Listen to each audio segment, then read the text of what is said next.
Nós estamos aqui nessa comemoração do Dia dos Avós, a comemoração feita pelo Abel Bortolom, e eu estou aqui com o deputado Gilberto Martins, que se faz presente aqui nessa festa, e ele vai falar para o PJA sobre a participação dele nesse evento que se comemora o Dia dos Avós. Uma boa tarde, deputado. Boa tarde, uma satisfação falar com vocês do Portal de Jardim Alegre. Essa é uma festa assim muito bonita, muito singela e uma lembrança muito importante, que é lembrar a comemoração do Dia dos Avós, né? Eu como médico geriatra que sou, né, sou médico sanitarista e sou geriatra na área clínica, como quem trabalha profissionalmente com a terceira idade, eu acho muito importante eventos como esse, que são eventos que ajudam na valorização do idoso, que ajudam a criar na sociedade a consciência da importância dos cuidados com o idoso e que faz com que eles fortaleçam a sua identidade, a sua autonomia, porque na medida em que a gente envelhece, é claro que o nosso corpo vai tendo limitações da idade, mas em compensação nós vamos vivendo,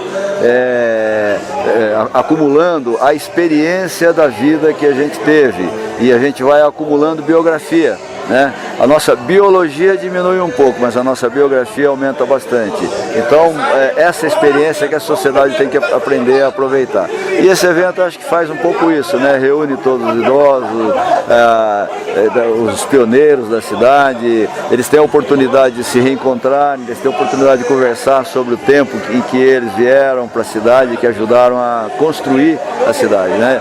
Tudo que nós temos em qualquer cidade, em Jardim Alegre não é diferente, tudo que nós temos aqui na cidade foi construído por essas pessoas, né? Através, muitas vezes, de um trabalho anônimo, de um trabalho que não aparecia o nome, não aparecia a identificação, mas eram as pessoas que mais construíram. Então, o Abel está de parabéns pela iniciativa, o Jardim Alegre está de parabéns por essa lembrança e a valorização dessas pessoas. O deputado disse tudo, até porque hoje a qualidade de vida para o idoso está bem melhor, não é? Como médico, eu gostaria que você já comentou alguma coisa, que só você complementasse, que nessa terceira idade hoje já não é mais como antigamente, né? Nos anos 40, 50, 60, que o idoso ficava dentro de casa. Hoje ele tem muito mais opção para participar na sociedade e também uma melhoria grande na qualidade de vida, não é? Eu gostaria que você falasse um pouquinho mais sobre isso para o nosso idoso que vai aí ouvir essa entrevista no PJA como médico, sobre essa qualidade de vida da terceira idade. Você veja, primeiro que as pessoas não envelheciam. Apesar da gente às vezes ter um conceito, os idosos antigamente eram fortes. Não, os que sobreviviam, porque nós tínhamos um número muito pequeno de idosos. E assim, quando a pessoa morria, por exemplo, com 60 anos, o conceito da sociedade, nossa, coitado, morreu velho, né? E imagina hoje você falar que uma pessoa faleceu com 60 anos, já está falecendo muito jovem. Então nós vivemos o que nós chamamos de transição demográfica, né? A transição demográfica é assim, primeiro que reduz a mortalidade infantil. Hoje nós temos um índice de crianças com menos de um ano que morrem antes de completar um ano, que é um índice muito pequeno, comparado às décadas de 50, de 60, de 40, né, que nós tínhamos mortalidade infantil muito alta. Então, o ser humano ele tem uma primeira grande barreira para sobreviver, que é a barreira do primeiro ano de vida. Quando a gente sobrevive a essa barreira, nós vamos enfrentar depois uma segunda barreira lá pelos 40, 50 anos, que quando a gente sofre de problemas, principalmente dos problemas cardiocirculatórios. E quando a gente sobrevive a essa barreira, aí a gente tem uma perspectiva de cada vez viver mais. Hoje, quando uma pessoa nasce hoje no Brasil, ela tem uma expectativa de viver, em média, porque se vive mais ou um pouquinho menos, mas em média, em torno de 70, 74 anos de idade. Na década de 60, no início da década de 60, a expectativa de vida do brasileiro era de 40 anos. Na década de 70 era de 50 anos. Então você veja que é uma mudança radical, né? Então hoje as pessoas estão vivendo mais. Por que as pessoas vivem mais? Vivem mais porque você tem uma estrutura de assistência à saúde que, apesar de todos os problemas e mazelas, mas hoje as pessoas, o parto é um parto normal, é um parto feito em hospital, não é mais parto feito por parteira como era antigamente, a criança tem puericultura, tem atendimento no primeiro ano, a gente tem programas para remédio para pressão, para diabetes, para colesterol, etc. Então, assim, a saúde oferece mais condições para a pessoa enfrentar os problemas crônicos que levavam a gente embora numa idade menor. Primeiro.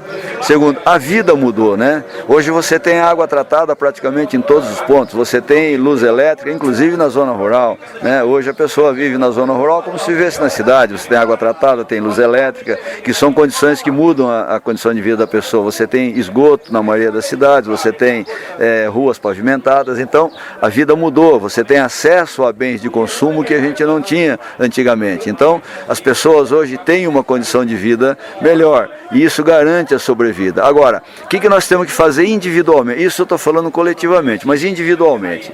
Individualmente, cada um de nós tem uma responsabilidade com a sua saúde. Eu costumo dizer que Deus deu um corpo para a gente, para esse corpo sustentar a nossa vida. A vida que Deus nos dá, Ele coloca essa vida dentro de um corpo. A nossa primeira responsabilidade com Deus é a responsabilidade de cuidar desse corpo. É a nossa casa, a moradia da nossa alma, da nossa vida. Então nós temos que cuidar desse corpo. Como é que nós cuidamos? Como é que nós fazemos? Olha, nós não podemos ficar numa atividade sedentária, ficar sentado, ficar parado. A gente tem que procurar fazer atividades como caminhadas diárias, né? Procurar cuidar da alimentação, se alimentar com muitas frutas, com muitas verduras, diminuir um pouco o açúcar, diminuir um pouco o sal, refrigerante, essas coisas que acabam ajudando depois de um certo tempo a desenvolver problemas com a diabetes, por exemplo.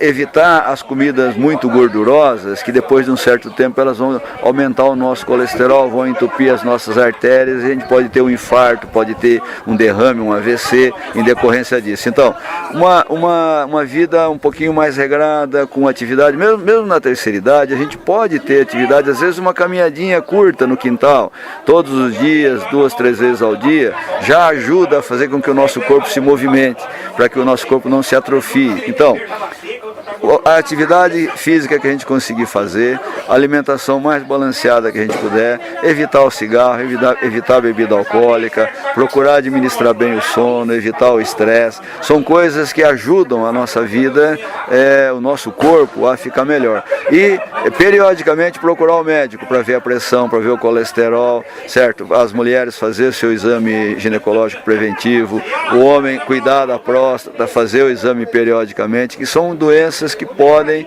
acometer a gente e muitas vezes criar um transtorno muito grande, né? Então são algumas recomendações. Uma outra recomendação importante para o idoso já, para aquele que já tem seus 60 e pouco, 70, 80 anos, um dos grandes problemas hoje é a queda.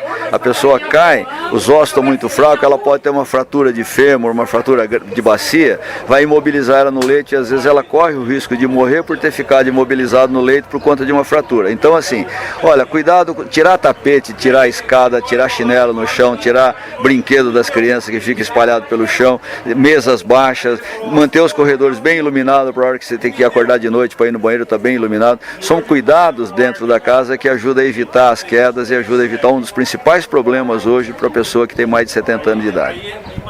Tá, então, a participação aí do deputado e médico, o doutor Gilberto, nesse dia de hoje, que é o Dia dos Avós, que ele se faz presente aqui nessa festa bonita. Nós do PJA agradecemos a sua participação, muito obrigado.